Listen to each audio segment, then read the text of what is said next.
دیکھ رہے ہو اپنا پسندیدہ چینل لداخ سماچار آواز گھر گھر میں. Thank you guys. Subscribe our channel. America and Israel. It is our responsibility as humans to stand for the oppressed people of Iran and Palestine and stand against the cruel America and Israel. Today we are donating our pocket monies so that we can help them in these difficult times. باللہ من الشیطان الرجیم. بسم اللہ الرحمن الرحیم. ولا تحسبن الذین قتلوا فی سبیل اللہ اموات بل احیاء عند ربهم یرزقون. اور جو لوگ اللہ کی راہ میں شہید ہو جائیں انہیں ہرگز مردہ نہ سمجھو بلکہ وہ زندہ ہے، اپنے رب کے پاس رزق پا رہے ہیں. اور آج انہیں ابدی روحوں کو خراج عقیدت پیش کرنے کے لیے مداری اسکول کے سارے برانچز آج یہاں جمع ہوئے ہیں، اور یہ سارے ان ظالم ہستیوں کو بتانا چاہتے ہیں کہ ہم اس ظلم کے خلاف ہیں اور تا انقلاب مہدی ہم مظلوموں کے ساتھ کھڑے رہیں گے. اور آج کے دور کے حالات ہمیں پتہ ہے، اور یہ دعا ہے کہ ایران فتح حاصل کرے. جیسے کہ ابھی سپر پاورز جو ہیں خود کو غلط ينقو ما نزل نہیں ينقو ما نزل پہلے دري يوم سٹارٹنگ کا نظر امریکہ اور اسرائیل جو خود کو سپر پاورز بولتے ہیں آج گھٹنے ٹیکنے پر آ گئے ہیں، اور خدا کی فتح و نصرت ان کو دکھائی دے رہا ہے. اور دنیا کے جس کونے میں بھی ظلم ہو رہا ہوگا، چاہے وہ ایران میں ہو، چاہے فلسطین میں ہو، چاہے لبنان میں ہو، چاہے پاکستان میں ہو، جہاں بھی ہو ہم ان کے لیے آواز اٹھاتے رہیں گے اور اس ظلم کے خلاف حد سے زیادہ ہم مذمت کرتے ہیں. السلام علیکم ورحمۃ اللہ.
شہید پرور ایران اور اب تمام حاضرین کی خدمت میں انقلابی اسلامی کے شہیدوں کے سردار، منتظرین کے سید الشہداء، حضرت ولی العصر کے برحق نائب امام خامنہئی کی سربلند شہادت پر، اور ساتھ ہی ساتھ میناب کے ایلیمنٹری اسکول کے 165 سے زائد بچوں کی شہادت پر اور باقی شہداء کی شہادت پر تسلیت اور تبریک عرض کرتی ہوں.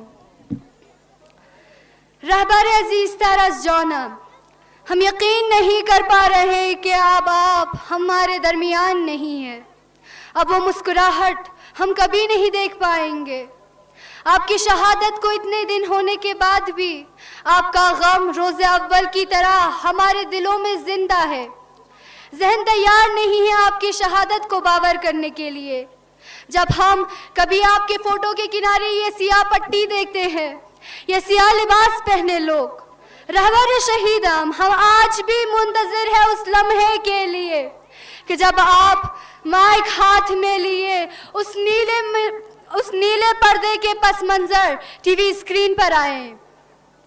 کیا شہداء کی یتیم بیٹیوں کے باپ آپ نہیں تھے؟ ان پرچموں میں لپٹے تابوتوں کی نماز کون پڑھائے گا؟ لیکن ہمارے ان دلوں کو تب سکون ملا جب ہمیں معلوم ہوا کہ اب ہم بدون رہبر نہیں ہیں، اور جس کا نام بھی خامنئی ہے۔ میں ہمارے نئے رہبر کو مخاطب ہو کر کہنا چاہتی ہوں کہ رہبر من، نوروز کے دن آپ کا دیا ہوا پیغام ہم نے دل و جان سے سنا۔ ہم نے آپ کو روح اللہ خمینی کے اقتدار کی وراثت اور علی خامنئی کی حکمت کا وارث پایا۔ آپ دشمن کے لیے ایک ایسے پردہ ابہام اور گمنامی میں تھے جو انہیں خوف زدہ کرتا تھا۔ پہلا وار آپ نے اس طرح مضبوطی اور استواری سے لیا کہ کسی نے گمان بھی نہیں کیا تھا۔ آپ نے بغیر اس کے کیمروں کے سامنے آئے یا خبروں کے مائکروفون کے پیچھے بیٹھے، کاغذ پر قلم رکھا اور اچانک دنیا کی بڑی طاقتوں کے اربوں ڈالر منصوبوں کو ناکام بنا دیا۔ خدا نے آپ کو ہمیں واپس لوٹا دیا ہے۔ سلام ہو آپ پر اس لمحے پر جب آپ پیدا ہوئے، اس لمحے پر جب خدا نے آپ کی حفاظت کی، اور اس لمحے پر جب آپ اس شان کے ساتھ مبعوث ہوئے۔ شہید امام سید علی خامنئی 86 سال کی عمر میں اپنے ہی بیان کے مطابق ہر روز سورج طلوع ہونے سے لے کر رات 11 بجے تک اس ملک کے امور کی حفاظت اور پیش رفت کے لیے اپنے کام میں مصروف رہتے تھے۔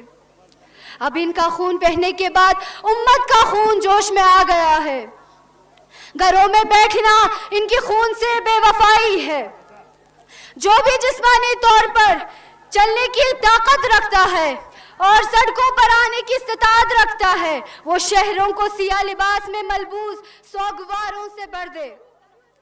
ہمیں چاہیے کہ ہم بیکار نہیں بیٹھے۔ اگر قلم ہے تو لکھو، اگر قدم ہے تو اٹھاؤ، اگر زبان ہے تو بولو، اگر فریاد ہے تو بلند کرو، اگر سوشل میڈیا ہے تو اپنے گروپس اور چینلز میں مواد پھیلاؤ، اور اگر آنکھ اور کان ہے تو اپنے محلے پر نظر رکھو، اور اگر ان میں سے کچھ بھی نہیں ہے اور صرف تھوک ہے تو اسے دشمن کے ان حامی غداروں کے چہروں پر پھینک دو۔ اے امام شہید، آپ کے بچے فوجی اڈوں میں آپ کی پیاسے اور بھوکے لبوں کی حرمت میں افطار کرنے سے بھی گریز کر رہے ہیں۔ کیا ہی بہادر بیٹے آپ نے تربیت کی ہے۔ آپ کی امت دن رات آپ کے غم میں سڑکوں سے گھروں کو نہیں لوٹتی۔ کیا ہی امت ہے۔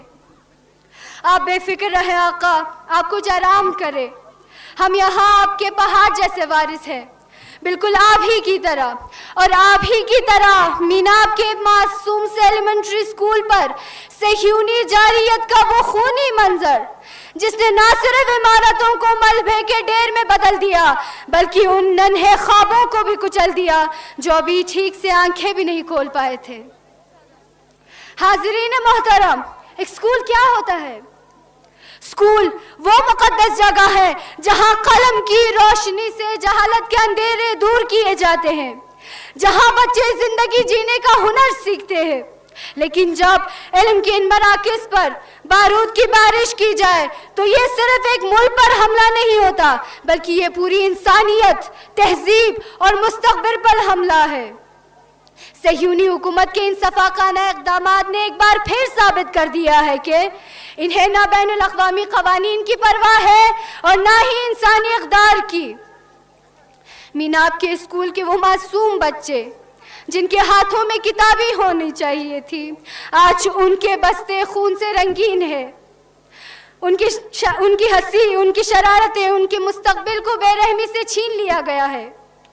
یہ صرف انسانوں کا قتل نہیں، یہ معصومیت کا قتل ہے، یہ انسانیت کا قتل ہے، یہ ان بچوں کے سپنوں کا قتل ہے۔ میناب کے اسکول کے ان شہید بچوں کا لہو رائے گا نہیں جائے گا۔ یہ لہو پکار پکار کر کہہ رہا ہے کہ بیداری کا وقت آ چکا ہے۔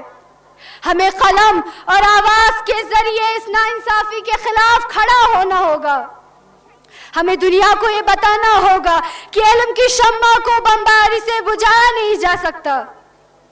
آخر میں ان تمام معصوم روحوں کو خراج عقیدت پیش کرتی ہوں جنہوں نے ظلم و بربریت کا سامنا کیا۔ ایران کی عوام اور خاص طور پر میناب کے متاثرہ خاندانوں کے غم میں ہم برابر کے شریک ہیں۔ حق اور باطل کے اس جنگ میں فتح ہمیشہ حق کی ہوتی ہے، اور وہ دن دور نہیں جب انصاف کا سورج طلوع ہوگا اور ظلم کے بادل چھٹ جائیں گے۔ اور یہ دعا ہے، پروردگارا ہم نہیں جانتے کہ کس وقت، کہاں اور کیسے تیرے دیدار کے لیے آئیں گے، لیکن تجھ سے یہ عاجزانہ درخواست کرتے ہیں کہ ہماری موت تیری دین کی دفاع کی راہ میں ہو، اور ہمیں اس راہ میں شہادت نصیب ہونے کی توفیق عطا فرما۔ الہی آمین۔ والسلام علیکم ورحمۃ